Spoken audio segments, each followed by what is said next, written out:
সংসদ সদস্য হিসেবে শপথ নেওয়ার 5 ঘন্টার মধ্যে গণফোরাম থেকে বহিষ্কার হলেন সুলতান মোহাম্মদ মনসুর আহমদ।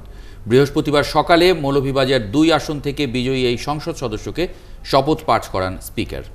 দল থেকে বহিষ্কার হওয়া নিয়ে তাৎক্ষণিক কোনো মন্তব্য করতে রাজি না হলেও ঐক্যফ্রন্ট প্রধানের অনুমতি নিয়েই শপথ নিয়েছেন বলে জানিয়েছেন তিনি। আরও জানাচ্ছেন শফিক আহমেদ। শপথের জন্য নির্ধারিত সময় সকাল 11টার আগেই সংসদ ভবনে আসেন সুলতান মোহাম্মদ মনসুর আহমেদ। মৌলভীবাজার 2 আসন থেকে নির্বাচিত এই সংসদ সদস্যকে শপথ পাঠ করান স্পিকার শিরিন শারমিন চৌধুরী।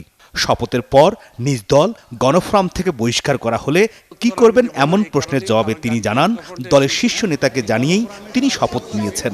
আপনাকে দল থেকে বহিষ্কার করা সহ আপনার বিরুদ্ধে প্রতারণার অভিযোগে মামলা সহ নির্বাচন কমিশনে এবং জাতীয় সংসদে তারা অবহিত করবেন যদি আপনি শপথ নেন। শপথ নিলেন। বাংলাদেশের গণতান্ত্রিক ব্যবস্থায় তারা তাদের সিদ্ধান্ত নেবেন, আমি আমার কার্যকরী ভূমিকা পালন করব।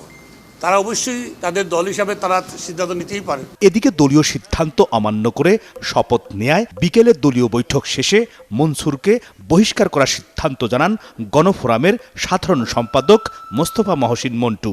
গণতন্ত্র পুনরুদ্ধার এবং ভোট অধিকার আদায়ের সংগ্রামকে পদদলিত করে সংসদ সদস্য হিসাবে শপথ নিয়ে আপনি নৈতিকতা বিরোধী, জনবিরোধী এবং সংসদীয় রীতি বিরোধী কাজ করেছেন।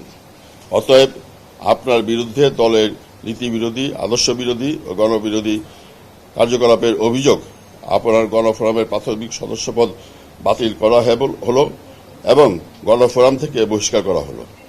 একই সাথে জাতীয় ঐক্যফ্রন্ট স্টিয়ারিং কমিটির সদস্য পদ থেকে অব্যাহতি দেওয়া হলো।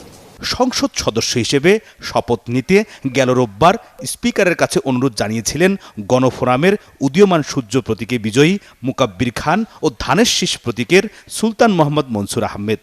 তখনই গণফোরাম থেকে ঘোষণা আসে দলীয় সিদ্ধান্ত অমান্য করে শপথ নেওয়া হলে তাদের বহিষ্কার করা হবে। এই পরিস্থিতিতে শপথ নেওয়া থেকে পিছু হটেন মুকাব্বির খান। তবে দল থেকে বহিষ্কারের পর এখন সুলতান মোহাম্মদ মনসুর আহমেদের সংসদ সদস্যপদ টিকবে কিনা সেটি নির্ভর করছে নির্বাচন কমিশনের সিদ্ধান্তের উপর। শফিক আহমেদ, একাত্তর, ঢাকা।